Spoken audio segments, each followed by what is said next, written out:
ଆମେ କେବେ ପିଲାଦିନକୁ ନା ଭୁଲି ପାରିବା ନା ଫେରି ପାରିବା। ସବୁଦିନଠୁ କାଲିର ଦିନଟା ଥିଲା ଟିକେ ଅଲଗା ଥିଲା। ସରସ୍ୱତୀ ପୂଜା ସାଙ୍ଗକୁ ଭ୍ୟାଲେଣ୍ଟାଇନ୍ ଡେ। ସକାଳୁ ଉଠି ଫୁଲ ତୋଳି ମାଆଙ୍କୁ ପୂଜା କରି ଦିନର ଆରମ୍ଭ ହେଇଥିଲା।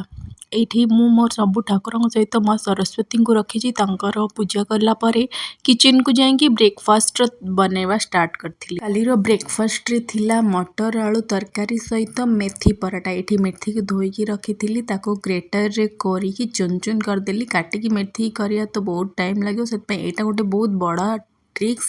ଯଦି ଆପଣଙ୍କ ପାଖରେ ଗ୍ରେଟର ଥାଏ ତ ଗ୍ରେଟରରେ ମେଥିକୁ କରିଦେବେ। ମୁଁ ମେଥିକି କଲା ପରେ ଲଙ୍କାକୁ ଚପ୍ କରି କାଟି ଦେଇଥିଲି। ଯେହେତୁ ପିଆଜ ରସୁଣ ପକାଇ ନଥିଲି ସକାଳୁ, ତ ମେଥି ପରଟାରେ ଲଙ୍କା ଆଉ ମେଥି ଦେଇଥିଲି। ଆଉ ମଟର ତରକାରୀରେ ଆଳୁ ମଟର ତରକାରୀରେ ମୁଁ ଟମାଟୋ ଆଉ କଞ୍ଚା ଲଙ୍କା ବଟା ସହିତ ଅଦା ପେଷ୍ଟ ଦେଇକି ବନେଇଥିଲି। ସ୍ୱାମୀଙ୍କୁ ଥଣ୍ଡା ହେଇଥିବାରୁ ତାଙ୍କ ପାଇଁ ଏଇଠି ଗୋଟେ ଘରେଲୁ ନୁକ୍ସା ବନାଉଥିଲି, ମାନେ ମେଥି ଗୁଣ୍ଡ ସହିତ ଶୁଣ୍ଠି ଆଉ ଗୋଲମରିଚ ଗୁଣ୍ଡ ଦେଇକି ମହୁରେ ଦେଇଥିଲି। ଏଇଠି ମୁଁ ମେଥି ପରଟା ବନାଉଛି। ପରଟା ସେକିକି ଜଲ୍ଦି ଜଲ୍ଦି ବ୍ରେକଫାଷ୍ଟ ବନାଉଛି, କାହିଁକିନା ଟିକେ ଭୋକ ବି ଲାଗୁଥିଲା। ଆଉ ଏଇଠି ମୋର ମିଠାରେ ସିମେଇ ରେଡ଼ି ହେଇଯାଇଥିଲା। ତ ସିମେଇ ପରଟା ଆଉ ମଟର ତରକାରୀ ଖାଇକି ଆମର ବ୍ରେକଫାଷ୍ଟ ସରିଯାଇଥିଲା। ମୁଁ ଏଇଠି ବ୍ରେକଫାଷ୍ଟ ବାଢ଼ିକି ନେଇକି ରଖୁଛି। ହଜବେଣ୍ଡକୁ ଡାକୁଥିଲି, ତାଙ୍କର ଅଫିସ୍ ଚାଲିଥିଲା। ଖାଇଲା ପରେ ଗୋଟେ ବେଲ୍ ବାଜିଲା ଆଉ ପାର୍ସଲ୍ ଆସିଲା। ଭାବିଲି ବହୁତ ବଢ଼ିଆ କି ଆଜି ଭ୍ୟାଲେଣ୍ଟାଇନ୍ ଡେ ବି ଅଛି ନା, ତ ମୋ ପାଇଁ ବୋଧେ କିଛି ସରପ୍ରାଇଜ୍ ଗିଫ୍ଟ ଆସିଛି। ତ ହଜବେଣ୍ଡ ହସିକି କହିଲେ, ହଁ ଖୋଲ ଖୋଲ, ତୋର ଗିଫ୍ଟ ଅଛି। ମଜାକ କରୁଥିଲେ, କାହିଁକିନା ସେ ଘର ପାଇଁକି ବଟଲ୍ ଅର୍ଡ଼ର କରିଥିଲେ ଆଉ ସେଇ ବଟଲ୍ ଆସିକି ପହଞ୍ଚିଲା। ତ ମୋତେ ଦେଖେଇଲେ, ଏଇଟା ଦେଖ ତୋର ସରପ୍ରାଇଜ୍ ଭ୍ୟାଲେଣ୍ଟାଇନ୍ ଗିଫ୍ଟ, ଆଉ ତୁ ଦେଖିଦେ। ତ ଦେଖେଇକି ମୋତେ ଚିଡ଼ଉଥିଲେ କି ମୁଁ ରାଗିଗଲି, କାହିଁକିନା ଆରେ ମୁଁ ଭାବିଲି ମୋର କିଛି ଗିଫ୍ଟ ଆସିଥିବ, ବଟ୍ ଆସିଥିଲା ଆମ ଘରର ବଟଲ୍। ଏଠୁ ଥଟ୍ଟା କରି କହୁଥିଲେ, ୟାଠୁ ଭଲ ଗିଫ୍ଟ ଆଉ କ'ଣ ହେଇପାରିବ, ଆମର ବଟଲ୍ ଖରାପ ହେଇଯାଇଛି ଆଉ ଆମେ ବଟଲ୍ ମଗେଇଦେଲେ। ତ ଏଇଟା ତ ବଢ଼ିଆ ନା, ଭ୍ୟାଲେଣ୍ଟାଇନ୍ ଗିଫ୍ଟ ବି ହେଇଗଲା ଆଉ କାମରେ ବି ଆସିବ। ଏସବୁ ଶୁଣିକି ମୁଁ ରାଗି ଯାଇଥିଲି। ଆଉ ମୋତେ ଦେଖନ୍ତୁ ଦେଖେଇକି କେମିତି ଚିଡ଼ଉଥିଲେ। ଦେଖନ୍ତୁ ଆମ କାନ୍ଥରେ କାଳିଆର ଫଟୋ ଅଛି। ଓଡ଼ିଆ ଘର ମାନେ ଜଗନ୍ନାଥ। ମୁଁ ଏଇଠି ଥଟ୍ଟା ଶୁଣିଲା ପରେ ମୁଣ୍ଡରେ ହାତ ଦେଇ ବସିଥିଲି। ବାସ୍ ଟିକେ ପରେ ଆସିକି ବାଲକନିରେ ଦେଖେ ତ ଦେଖନ୍ତୁ ସେ ବିଲରେ, ମାନେ ମୁଁ ଜୁମ୍ କରିକି ନେଇଛି, ମାନେ ବହୁତ ସାରା ମେଣ୍ଢା, ମାନେ ଗୋଟେ ମେଣ୍ଢା ପଲ ପୁରା ଏକା ସାଙ୍ଗରେ ଯଦି ରହିବେ ତ କେତେ ସାରା ଦେଖାହେବେ। ଯେହେତୁ ବିଛାଡ଼ି ହେଇକି ଯିବା ଆସିବା କରିଥିଲେ ତ ଭଲସେ ଆପଣମାନେ ଜାଣିପାରୁନଥିବେ, ଏକା ସାଙ୍ଗରେ ଦେଖିଲେ ବହୁତ ସାରା ଲାଗେ। ଆଉ ଯେବେ ମୁଁ ଫାଷ୍ଟ ଥର ଦେଖିଥିଲି ନା, ମୋ ହଜବେଣ୍ଡଙ୍କ ଅଫିସ୍କୁ ଫଟୋ ପଠାଇଥିଲି, ଆର୍ କାହିଁକିନା ମୋ ପାଇଁ ନୂଆ ଥିଲା। ଫାଷ୍ଟ ଥର ଏତେ ସାରା ମେଣ୍ଢା ମୁଁ ଦେଖିଲି। ଓଡ଼ିଶାରେ ତ ଏତେ ସାରା ଏକା ସାଙ୍ଗରେ ମେଣ୍ଢା ଦେଖିବା କଷ୍ଟ। ଏଇଠି ଲଞ୍ଚ ପାଇଁ ମୋର ରେଡ଼ି ହେଇଯାଇଥିଲା ମଟର ପୁଲାଉ। ଯେହେତୁ ଧନିଆ ପତ୍ର କାଟିକି ରଖିଥିଲି, ପକାଇବାକୁ ଭୁଲି ଯାଇଥିଲି। ଏତେ ସାରା କଟା ଧନିଆ ପତ୍ର କ'ଣ କରିବି, ତାକୁ ପରେ ଟିକେ ତେଲରେ ଭାଜିକି ପୁଲାଉ ଉପରେ ପକାଇ ଦେଇଥିଲି। ଲଞ୍ଚ ସରିଲା ପରେ ଟିକେ ରେଷ୍ଟ କରୁଥିଲି, ଆଉ ଗୋଟେ ବେଲ୍ ବାଜିଲା। ହଜବେଣ୍ଡ କହିଲେ କି ଦେଖ ତୋର ମେଡ଼୍ ଆସି କାହିଁ ଡାକୁଛି, ବଟ୍ ମୋତେ ଲାଗୁଥିଲା ମେଡ଼୍ ତ କେବେ ବି ହେଇନଥିବ। ତ କାହିଁକିନା ମୋ ପାଇଁ ସିଏ ସରପ୍ରାଇଜ୍ ପିଜା ମଗାଇଥିଲେ। ଯେହେତୁ ଭ୍ୟାଲେଣ୍ଟାଇନ୍ ଡେ ଥିଲା ତ ପିଜାଟା ଲଭ୍ ସେପ୍ର ଥିଲା। ତ ଯେହେତୁ ମୁଁ ଚିଡ଼ି ଯାଇଥିଲି, ତ ମୋତେ ସେଠୁ କହୁଥିଲେ, ଆରେ ସରି, ଆଉ ତୋ ପାଇଁକି ପିଜା ମଗାଇଛି। ମୁଁ କହିଲି ନାହିଁ, ମୋତେ ପିଜା ଖାଇବାକୁ ଇଚ୍ଛା ନାହିଁ, ତମେ ମୋତେ ପଚାରିକି ମଗାଇଛ।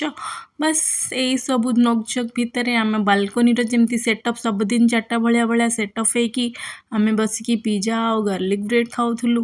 ତା ସହିତ ବାହାରର, ଯେମିତି ମୁଁ କହେ କି ସବୁଦିନ 4ଟାରେ ବାହାରର ଭ୍ୟୁ ବହୁତ ମସ୍ତ ଥାଏ, ଆମେ ଭ୍ୟୁକୁ ଏନ୍ଜୟ କରୁ। ବାସ୍ ଭ୍ୟୁକୁ ଏନ୍ଜୟ କରିକି ଆମେ ପିଜା ଖାଇବା ଭିତରେ ଧୀରେ ଧୀରେ ସନସେଟ୍ ହେଇଯାଇଥିଲା। ଆଉ ସନସେଟ୍ର ବି ଭ୍ୟୁଟା କ୍ୟାପଚର୍ କରିଛୁ। ଆଗକୁ ଦେଖନ୍ତୁ। ଆଜି ସବୁଦିନ ପରିକା ଏଇଠି ଆମ ଭିଡ଼ିଓ ଏଣ୍ଡ କରିବୁନୁ, ଲାଷ୍ଟକୁ ବି ବହୁତ କିଛି ଅଛି। ଆପଣ ଭାବିବେନି କି ଏଇ ଖାଉକୁ ଆମର ଭିଡ଼ିଓଟା ସରିଯିବ, ଆପଣ ଭିଡ଼ିଓଟା ବନ୍ଦ କରିବେନି। ଆହୁରି ଲମ୍ବା ଅଛି ଭିଡ଼ିଓ, ଆଉ ପରେ ବହୁତ କିଛି ଅଛି। ଦେଖନ୍ତୁ ସନସେଟ୍ ପରେ ତଳକୁ ନେଲା ବେଳକୁ ସେଇ ମେଣ୍ଢାମାନେ ଚରିକି ଫେରୁଛନ୍ତି। ଆଉ ପୁରା ପୋକ ଭଳିଆ, ଯେମିତି ଗୋଟେ ମାନେ କେମିତି ଘୋଡ଼ା ପୋକ କେମିତି ସବୁ ବହୁତ ବାଲୁ ହେଇକି ଯେମିତି ଯାଆନ୍ତିନି ନା, ସେମିତି ପୁରା ଦେଖାହେଉଥିଲା। ତ ମୁଁ ବାଲକନିରୁ ଜୁମ୍ କରି ତାଙ୍କର କ୍ୟାପଚର୍ କଲି ଆପଣମାନଙ୍କୁ ଦେଖିବା ପାଇଁ। ଦେଖନ୍ତୁ କେତେ ସାରା ମେଣ୍ଢା ପଲ। ଏମାନେ ଯଦି ଯିବେ ସେ ସମୟରେ ଗାଡ଼ି ଯିବା ବି ବନ୍ଦ ହେଇଯିବ। ବାସ୍ ଦେଖିବାକୁ ବହୁତ କ୍ୟୁଟ୍ ଲାଗୁଥିଲା।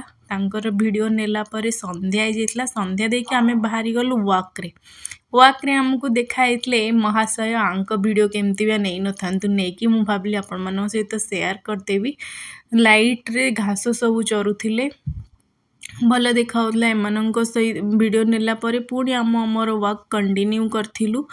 ଦି ତିନିଟା ଥିଲେ ଆଉ ବଢ଼ିଆ ସେ ଚରୁଥିଲେ ଆମେ ତାଙ୍କର ଭିଡ଼ିଓ ମାନେ ସାୟଦ ଖଚ୍ଚର ୟା ଘୋଡ଼ା ଜଣା ନାହିଁ। ତାପରେ ଆମ ୱାକ୍ କଣ୍ଟିନ୍ୟୁ ହେଲା, ହଜବେଣ୍ଡ ଭିଡ଼ିଓ ନେଉଥିଲେ। ବାସ୍ ମୁଁ କହୁଛି କି ଆରେ ଚାଲ ଚାଲିବା ବନ୍ଦ କରି, ବଟ୍ ସିଏ ତାଙ୍କର ଯେଉଁ ଆଙ୍ଗଲରୁ ପାରୁଥିଲେ ଭିଡ଼ିଓ ନେଉଥିଲେ। ସେଇ ସମୟରେ ସାଇଡ଼ରେ ବହୁତ ସାରା ଶିମିଳି ଗଛ ଥିଲା। ଆଗକୁ ଦେଖିବେ ମୁଁ ଆପଣଙ୍କୁ ଶିମିଳି ଫଳ ଦେଖେଇବି। ଏଠି ତାଙ୍କ ହିସାବରେ ଭିଡ଼ିଓ ନେଇ ଚାଲିଛନ୍ତି, ପାଦର ଛାଇର କିଛି ବି କରିକି ନେଉଥିଲେ। ଏଠି ଦେଖନ୍ତୁ ଶିମିଳି ଗଛ ଆଉ କେତେ ସାରା ଶିମିଳି ଫଳିଛି। ସେଇ ରୋଡ଼ଟା ସାରା ଥିଲା ଶିମିଳି ଗଛ ଆଉ ଶିମିଳି ସବୁଥିରେ ଫଳିଥିଲା। ଏତେ ଶିମିଳି ଥିଲା କି ଗଛ ପତ୍ର ହିଁ ନଥିଲା। ସାଇଡ଼ରେ ଗୋଟେ ମନ୍ଦିର ପଡ଼ିଲା, ଏମିତି ଆମେ ଚାଲୁଥିଲୁ। ଆଉ ଏଇଠି ଦୁଇଟା ବଢ଼ିଆ ଜିନିଷ ମୁଁ ଆପଣଙ୍କୁ ଦେଖେଇବି। ଦେଖନ୍ତୁ ରାଇଟ୍ ସାଇଡ଼ରେ ଯେଉଁ ଗୋଲ୍ଡେନ୍ କଲର୍ର ଲାଇଟ୍ ଜଳୁଛି ସେଇଟା ଥିଲା ଗୁରୁଦ୍ୱାର, ଆଉ ତା ପାଖଟା ଥିଲା ଆମର ବାଲାଜୀ ଟେମ୍ପଲ୍। ବାସ୍ ଏଇସବୁ ରୋଡ଼ରେ ଚାଲିଲେ ଏଇସବୁ ଟେମ୍ପଲ୍ ଦେଖିବାକୁ ମିଳେ ଆଉ ବହୁତ ଭଲ ଲାଗେ।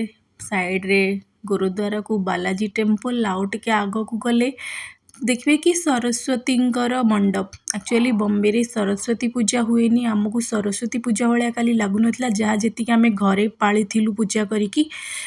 ବଟ୍ ସେଇଠି ଗୋଟେ ଯେଉଁ ବେଙ୍ଗଲୀମାନଙ୍କର ଆସୋସିଏସନ୍ ଅଛି, କାଳୀ ପୂଜା ହୁଏ, ତ ଆମକୁ ଲାଗିଲା ଏଇଠି ସରସ୍ୱତୀ ପୂଜା ବି ହେଉଥିବ। ବଟ୍ ଚାଲିଲା ବେଳେ ଦେଖିଲୁ ସେଇଠି ମାଆଙ୍କର ପୂଜା ଚାଲିଛି।